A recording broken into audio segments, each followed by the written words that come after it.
আমার সোনার বাংলা আমি তোমায় ভালোবাসি। জাতীয় সঙ্গীতটি দেশের প্রতি গভীর ভালোবাসার কথা বলে, কিন্তু যদি এই ভালোবাসা দেশের বর্তমান বাস্তবতার সঙ্গে মিলে যেত, তবে আমরা গত 53 বছর ধরে দেখতাম না যে দেশের অবস্থা শুধুমাত্র দুর্নীতি, অন্যায়, হত্যা, নিপীড়ন, প্রতিহিংসা, বৈষম্য, অর্থ কেলেঙ্কারি এবং অর্থ পাচারের মতো ঘটনা দ্বারা প্রভাবিত হয়েছে। এই কর্মকাণ্ডগুলো কোনোভাবেই সোনার বাংলাকে ভালোবাসার দলিল হতে পারে না। এটি আমাদের সবার জন্য গভীরভাবে ভাবার বিষয়। জাতীয় সঙ্গীত পরিবর্তনের প্রস্তাব কেবল একটি গানের পরিবর্তন নয়, এটি আমাদের জাতীয় পরিচয়, ইতিহাস এবং স্বাধীনতার প্রকৃত অর্থে পুনঃস্থাপনের প্রয়াস। সালাম সালাম হাজার সালাম গানটি আমাদের জাতির ইতিহাসের সত্য ও বাস্তব দলিল হিসেবে কাজ করবে এবং নতুন প্রজন্মকে তাদের পূর্বপুরুষদের আত্মত্যাগের জন্য গর্বিত করবে। এটি আমাদের জন্য একটি গুরুত্বপূর্ণ এবং আবেগপূর্ণ পদক্ষেপ হতে পারে, যা বাংলাদেশের জনগণের মধ্যে নতুন করে ঐক্য, গৌরব এবং চেতনার জন্ম দেবে। এখন সময় এসেছে বাংলাদেশের জাতীয় সঙ্গীত পরিবর্তনের বিষয়ে নতুন করে ভাবনার এবং জাতীয় আলোচনা শুরু করার, যেন আমরা আমাদের ইতিহাসের প্রকৃত মূল্যায়ন করতে পারি এবং একটি ঐক্যবদ্ধ জাতি হিসেবে বিশ্ব দরবারে নিজেদের উপস্থাপন করতে পারি। প্রত্যেক দেশের জাতীয় সঙ্গীত তার পরিচয়, ইতিহাস এবং জাতির গভীর আবেগের প্রতীক। জাতীয় সঙ্গীত কেবল একটি গান নয়, এটি একটি দেশের নাগরিকদের ঐক্যবদ্ধ করার জন্য, তাদের গৌরবময় অতীতকে স্মরণ করিয়ে দেওয়ার জন্য এবং ভবিষ্যতের পথে চলার প্রেরণা দেওয়ার জন্য অত্যন্ত গুরুত্বপূর্ণ। তবে বাংলাদেশের বর্তমান জাতীয় সঙ্গীত আমার সোনার বাংলা এক্ষেত্রে কতটা প্রাসঙ্গিক তা নিয়ে অনেক বিতর্ক রয়েছে। যদিও এটি বাংলাদেশের সাংস্কৃতিক ঐতিহ্যকে প্রতিনিধিত্ব করে, এটি বাংলাদেশের ইতিহাসের পুরো সত্যকে প্রতিফলিত করতে সক্ষম হয়নি। আমার সোনার বাংলা আমি তোমায় ভালোবাসি রবীন্দ্রনাথ ঠাকুরের রচিত একটি অনন্য সৃষ্টি, যা আমাদের মাতৃভূমির প্রতি গভীর ভালোবাসা প্রকাশ করে। তবে এই গানটি যখন বাংলাদেশ স্বাধীনতার পর জাতীয় সঙ্গীত হিসেবে গ্রহণ করা হয়, তখন এর প্রসঙ্গ পশ্চিমবঙ্গের ঐতিহাসিক ও সাংস্কৃতিক বন্ধনও যুক্ত হয়ে থাকে। বাংলা বলতে শুধু বাংলাদেশকেই বোঝায় না, এর সঙ্গে পশ্চিমবঙ্গও জড়িত। এ কারণে এটি আমাদের জাতীয় পরিচয়ের পুরোপুরি প্রতিনিধিত্ব করতে পারে না। গত 53 বছর ধরে বাংলাদেশের জাতীয় সঙ্গীতের এই দ্বৈত পরিচয়ের বিষয়টি জাগতিক, রাজনৈতিক ও সাংস্কৃতিক দিক থেকে প্রশ্নবিদ্ধ হয়েছে। যখন বাংলাদেশের জাতীয় সঙ্গীতের কথা আসে, তখন এটি একটি স্বাধীন জাতির আত্মপরিচয় এবং আত্মমর্যাদার প্রতীক হতে হবে।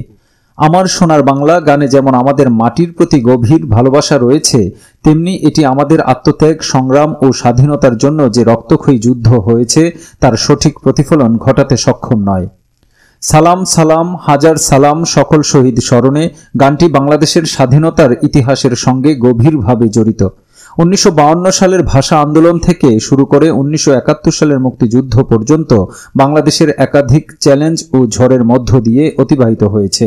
এই গানটি সেই সমস্ত সংগ্রাম এবং আত্মত্যাগের একটি প্রামাণিক দলিল, যা আমাদের স্বাধীনতার জন্য জীবন বিসর্জন দেওয়া লাখো শহীদদের প্রতি শ্রদ্ধা জানায়। এই গানটি জাতির প্রতিটি কোণে প্রেরণা যোগায় এবং আমাদের ইতিহাসের গভীরতা ও তাৎপর্যকে তুলে ধরে। যখন আমরা সালাম সালাম হাজার সালাম গানটি শুনি, তখন আমাদের মনে শহীদদের আত্মত্যাগ, তাদের বীরত্ব এবং দেশের জন্য ভালোবাসার স্মৃতি জাগ্রত হয়। এটি আমাদের জাতীয় চেতনায় একটি ঐক্যবদ্ধ শক্তি যোগায়, যা আমার সোনার বাংলা গানটির পক্ষে সম্ভব নয়। বিভিন্ন দেশের জাতীয় সঙ্গীত তাদের সংগ্রামের ইতিহাস, সাহসিকতা এবং জাতীয় চেতনার প্রতীক হিসেবে পরিচিত। ফ্রান্সের লা মার্সেইয়েজ গানটি ফরাসি বিপ্লবের সময় রচিত হয় এবং ফরাসি জনগণের মুক্তির জন্য তাদের সংগ্রাম এবং আত্মত্যাগকে তুলে ধরে। এটি আজও ফ্রান্সের জাগতিক ঐক্য হিসেবে এবং স্বাধীনতার প্রতীক।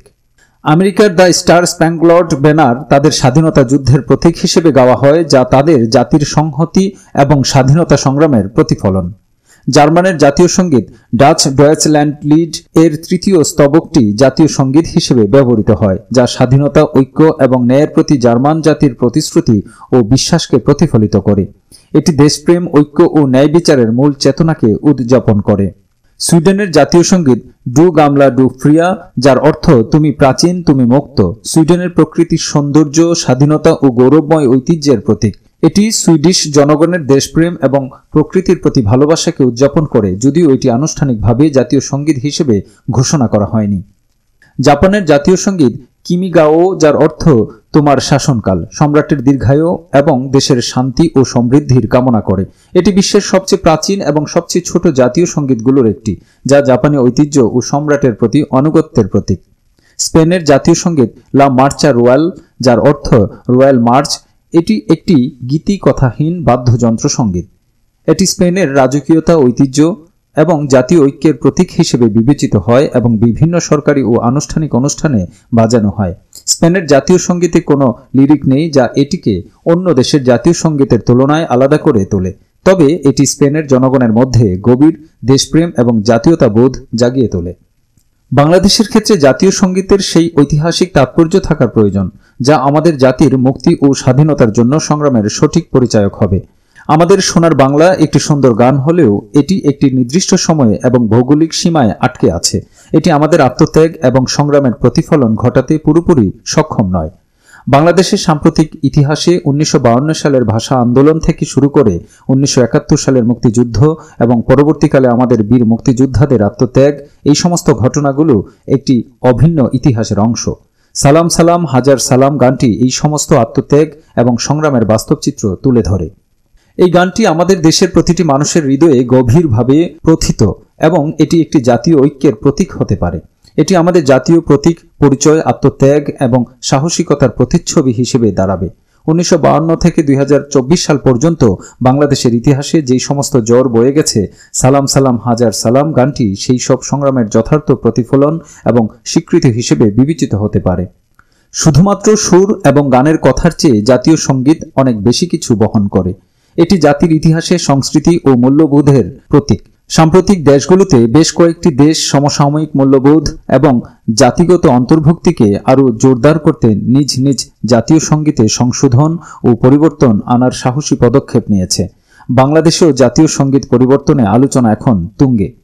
মধ্য জুলাই থেকে সরকারি চাকুরিতে কোটা সংস্কারের দাবিতে শুরু হওয়া আন্দোলন সপ্তাহের ব্যবধানে সরকার পতনের আন্দোলনে রূপ নেয়। এই প্রেক্ষিতে 5 আগস্ট দেশ থেকে পালিয়ে ভারত আশ্রয় নেন তখনকার প্রধানমন্ত্রী শেখ হাসিনা। স্বৈরাচারী সরকারের পতনের পর বেরিয়ে আসতে থাকে হত্যা, খুন, গুমসহ রাষ্ট্রীয় সম্পদ লুটের নজিরবিহীন সব তথ্য। ছাত্র জনতার সুপারিশে 8 আগস্ট নোবেলজয়ী ডক্টর মোহাম্মদ ইউনূসের নেতৃত্বে অন্তর্বর্তী সরকার শপথ নেয়।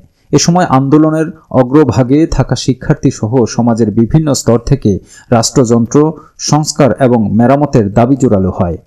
71-এর মহান মুক্তিযুদ্ধের ধারাবাহিকতা বজায় রেখে সংবিধান পরিবর্তনের দাবি ওঠে। ক্ষমতায় এসে রাজনৈতিক দলগুলো যেন ফের স্বৈরাচারী হয়ে না উঠতে পারে তা নিয়ে শুরু হয় আলোচনা। একই সময়ে আলোচনায় আসে জাতীয় সঙ্গীতে পরিবর্তনের বিষয়টিও। এক সংবাদ সম্মেলনে সাবেক ব্রিগেডিয়ার জেনারেল আব্দুল্লাহিল আমান আজমি সংবিধানের পাশাপাশি জাতীয় সঙ্গীত পরিবর্তনের দাবি জানান। এর পরপরই এই প্রসঙ্গটি জোরালো হয়ে ওঠে। সামাজিক যোগাযোগ মাধ্যমে ইতিমধ্যে নেটিজেনরা বলেছেন, রাষ্ট্র সংস্কারের কাজ চলছে, এখানে সবারই পরামর্শ দাবি বিবেচনা করা যেতে পারে।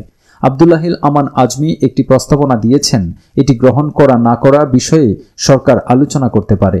আরেকটি পক্ষ বলছে, জাতীয় সঙ্গীত আমাদের আবেগের জায়গা, এটি পরিবর্তন করার দাবি কিসের ভিত্তিতে তিনি তুলবেন।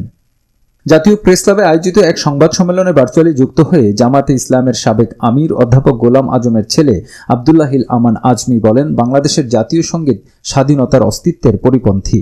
এতে স্বাধীন সার্বভৌম বাংলাদেশের কোনো অস্তিত্ব খুঁজে পাওয়া যায় না।